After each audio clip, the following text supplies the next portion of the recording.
Hello aspirants, রাজ্য সরকারি বা কেন্দ্র সরকারি যে কোনো চাকরির পরীক্ষায় এই ধরনের প্রশ্ন প্রায়শই আমরা দেখতে পাই। তো দেখে নিই আমরা সহজে কিভাবে করব। তো এখানে দেখো 999 1/5 এরকম চলছে। তো যে কটা সংখ্যা আছে সেগুলোকে আমরা একটা আলাদা ব্র্যাকেটে নিয়ে নেব।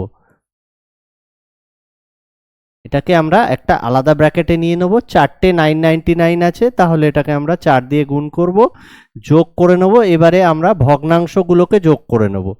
1/5 প্লাস 2/5 প্লাস 3/5 প্লাস 4/5। তো এখানে হবে 5 1,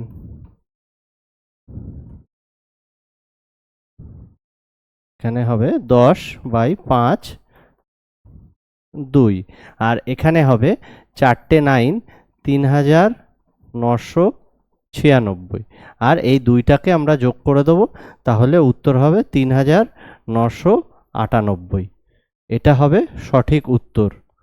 আর তোমাদের জন্য এইটা থাকবে হোমওয়ার্ক, তোমরা এটা করে অবশ্যই কমেন্টে উত্তরটা লিখে দাও।